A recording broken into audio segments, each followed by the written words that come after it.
Assalamualaikum warahmatullahi wabarakatuh.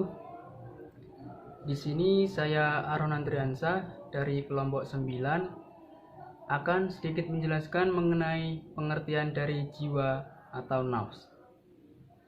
Pada masa awal turunnya Al-Quran, kata nafs digunakan untuk menyebut jiwa atau sisi dalam manusia. Kata jiwa dalam Al-Quran selalu disebut dengan nafs. Kata nafs mempunyai aneka makna. Menurut Quraisy Shihab, secara umum dapat dikatakan bahwa dalam konteks pembicaraan tentang manusia, nafs menunjukkan kepada sisi dalam manusia yang berpotensi baik dan buruk. Nafs merupakan totalitas dari diri manusia itu sendiri. Di dalamnya terhimpun dua kekuatan baik dan buruk, yang kemudian menampakkan dirinya dalam bentuk perilaku nyata di hadapan manusia lainnya. Terima kasih, apabila ada kurangnya mohon maaf. Wassalamualaikum warahmatullahi wabarakatuh. Assalamualaikum warahmatullahi wabarakatuh. Saya Laila Hidayatullah. Di sini akan sedikit menjelaskan mengenai materi keanekaragaman nafs. Al-Quran mengisyaratkan keanekaragaman nafs serta peringkat-peringkatnya secara eksplisit disebutkan tentang nafs amarah, lawamah, dan mutmainah. Yang pertama adalah nafs amarah, yaitu jiwa yang masih cenderung kepada kesenangan-kesenangan yang rendah, yaitu kesenangan yang bersifat duniawi. Nafsu ini ada pada tahap pertama yang tergolong sangat rendah karena yang memiliki nafsu ini masih cenderung pada perbuatan-perbuatan maksiat. Secara alami nafsu ini cenderung pada hal-hal yang tidak baik. Al-Ghazali menyebutkan dengan citraan yang lebih kontras, yaitu nafs bahimiyah dan nafs sabuiyah, yang berarti binatang ternak dan binatang buas. Sifat binatang ternak itu mengeram dalam diri manusia mulai dari jiwa dan jasmaninya. Wujudnya dalam bentuk perilaku yang berlebihan. Puncaknya yaitu hubud dunya wa karahatul maut, artinya cinta dunia dan takut mati. Yang kedua yaitu nafsu lawamah, yang berarti jiwa yang sudah sadar dan mampu melihat kekurangan-kekurangan diri sendiri. Dengan kesadaran itu, ia terdorong untuk meninggalkan perbuatan-perbuatan yang rendah dan selalu mengupayakan melakukan sesuatu yang mengantarkan kebahagiaan yang bernilai tinggi.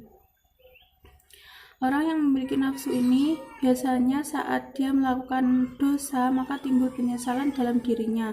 Namun dalam kesempatan lain ia mengulanginya lagi dan menyesal lagi. Yang ketiga yaitu nafsu mutmainah, merupakan jiwa yang tenang, tentram. Karena nafsu ini tergolong tahap tinggi, nafsu sempurna berada dalam kebenaran dan kebijakan. Demikian penjelasan dari saya, kurang lebihnya mohon maaf. Wassalamualaikum warahmatullahi wabarakatuh.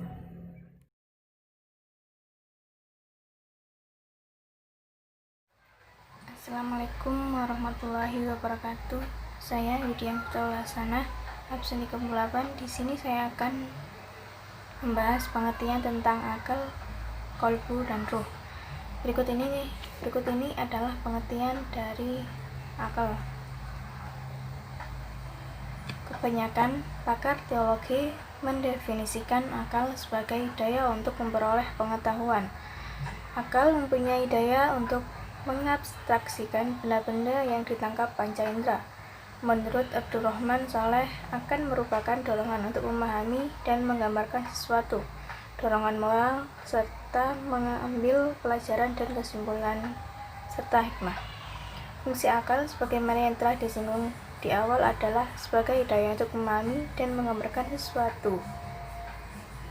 Dan selanjutnya, fungsi akal adalah daya untuk mengambil pelajaran, kesimpulan, serta hikmah seperti yang dijelaskan di dalam Al-Quran. Ada hal yang sangat menarik jika kita mengamati secara serius mengenai tentang akal di dalam Al-Quran, bahwa tidak satu pun kata akal di dalam Al-Quran yang berbentuk isim atau kata benda, tetapi semua dalam bentuk fi'il atau kata kerja. Ini membuktikan bahwa akal itu bukan otak. Otak hanya sebuah instrumen yang akan benar-benar bekerja manakala ia difungsikan dengan baik. Akal bukan merupakan eksistensi substansi, melainkan aktivitas dari substansi. Fungsi akal inilah yang membedakan manusia dengan hewan. Secara umum, struktur anatomi tubuh manusia dengan hewan tidak jauh berbeda. Yang menyebabkan perbedaan itu tampak jelas adalah fungsi dari akal makhluk tersebut. Yang kedua yaitu kolbu. Umumnya, kolbu dimaknai dengan hati. Jika demikian, penjelasan berikut ini akan mengarah kepada kolbu dalam artian hati. Hati menurut psikologi sufi menyimpan kecerdasan dan kearifan terdalam. Ia merupakan pengetahuan terdalam. Jika mata hati terbuka, maka akan mampu melihat segala sesuatu yang nampak melalui penampilan luarnya. Jika hati dalam keadaan terbuka, akan dapat mendengarkan kebenaran yang tersembunyi di balik kata-kata yang diucapkan.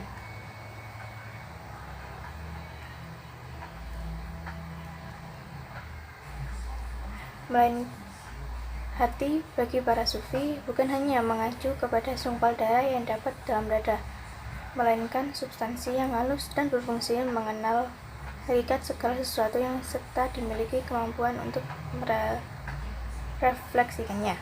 Namun demikian, kemampuan hati tersebut sangat tergantung pada sifat hati itu sendiri, karena ia tidak terlepas dari pengaruh panca indera, syahwat, dan cinta.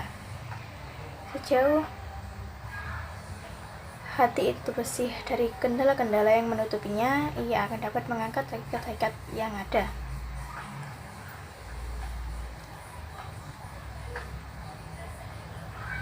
Yang kemudian yaitu pengertian dari ruh.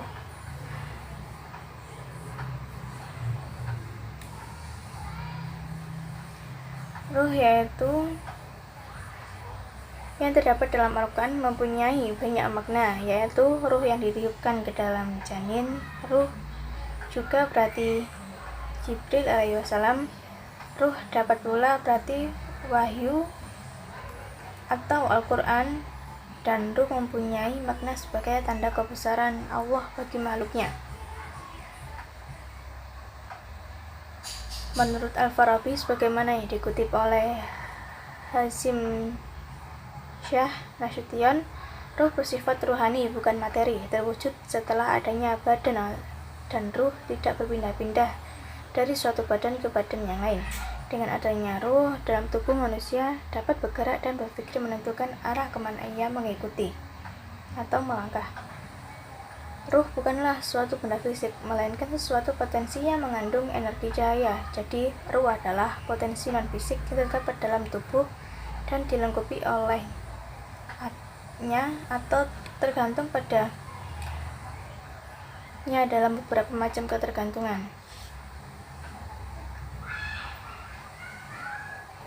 Dengan ditiupkannya ruh ke dalam tubuh manusia, maka menyebabkan manusia menjadi makhluk yang unik dan istimewa, sekaligus menyebabkan berbeda dengan ciptaan Allah lainnya. Manusia dalam pandangan psikologi Islam dinilai sebagai makhluk unik dan istimewa dalam bahasa Al-Quran. Ia adalah makhluk two in one atau makhluk satu wujud dua dimensi, yaitu bahwa manusia adalah makhluk yang terdiri dari dua dimensi, yaitu jasmani dan rohani. Sekian dari pemaparan saya. Wassalamualaikum warahmatullahi wabarakatuh.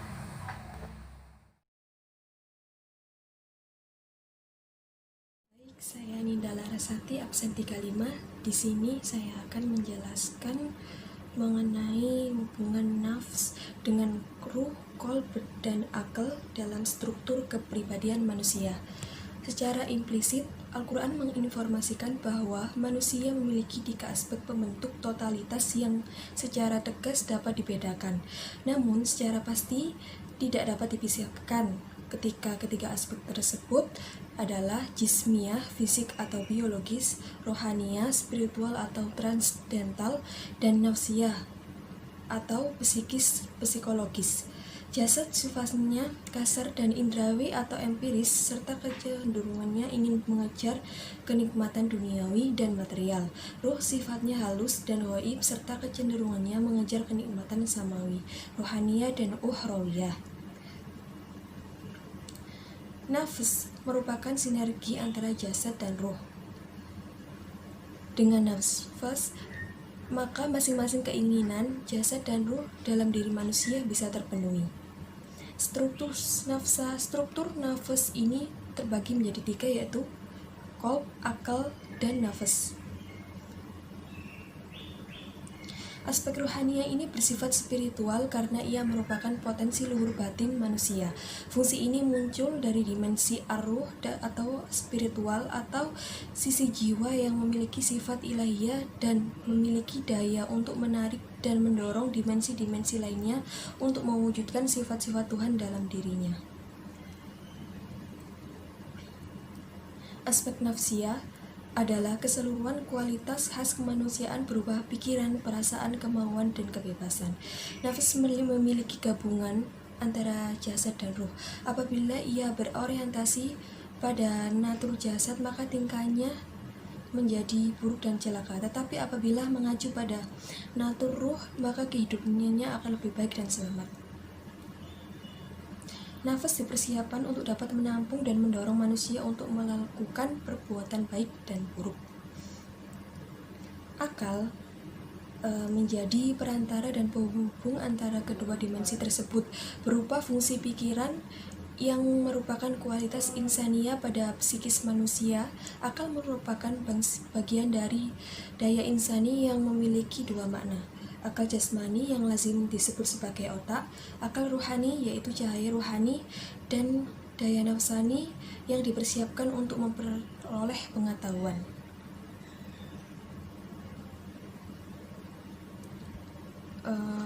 Al-Ghazali secara tegas melihat kolbu dibagi menjadi 2, yaitu kolbu jasmani adalah komponen fisik, kolbu rohani adalah komponen psikis. Kolbu berfungsi sebagai pemandu, pengontrol, dan pengendali semua tingkah laku manusia. Kolbu secara jasmani berkedudukan di jantung. Apabila mendominasi jiwa manusia, maka menimbulkan kepribadian yang tenang. Hubungan antara nafas, ruh, qalb, dan akal adalah disebut pribadi atau individu. Tiap pribadi memiliki kepribadian yang berbeda sesuai dengan komponen yang paling dominan dalam dirinya.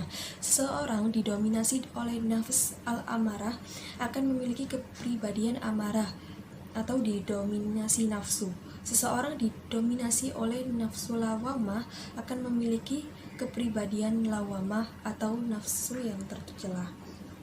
Kepribadian lawamah didominasi akal. Seseorang yang didominasi oleh nafsu al-mutmainnah akan memiliki kepribadian mutmainnah, nafsu yang membara, nafsu yang membawa kedamaian. Kepribadian mutmainnah didominasi oleh qalb. Sebelumnya, Assalamualaikum warahmatullahi wabarakatuh. Saya Hafizah Rizky, absen 36, akan melanjutkan sedikit mengenai tentang hubungan nafsu, kalbu, dan akal sebagai pembentuk kepribadian manusia. Jadi, sebenarnya nilai pandangan hidup dapat diperoleh dari lingkungan keluarga, sosial, maupun pendidikannya. Dan pengaruh kepribadian manusia itu bisa meliputi dengan cara berpikir. Jadi cara berpikir seseorang itu ada 3. Yang pertama, kejelasan dan keseluruhan nilai yang membentuk cara berpikir. Dan yang kedua, ada kemauan keras, jadi tekad yang kuat untuk berubah. Dan yang ketiga, ada kemampuan fisik maupun non-fisik. Jadi di sini dijelaskan bagaimana pemahaman tentang logika, bagaimana dia memandang kerja. Uraian prinsip perubahan tersebut menurut Dr. Quraisy Shihab, proses pembentuk kepribadian itu berpengaruh dan terjadi dengan cara integrasi antar dimensi-dimensi psikis sehingga satu dengan yang lain dapat mempengaruhi. Dan yang selanjutnya, pandangan hidup bisa menyentuh kesadaran kolbu dan memunculkan dorongan moral dan nafsu.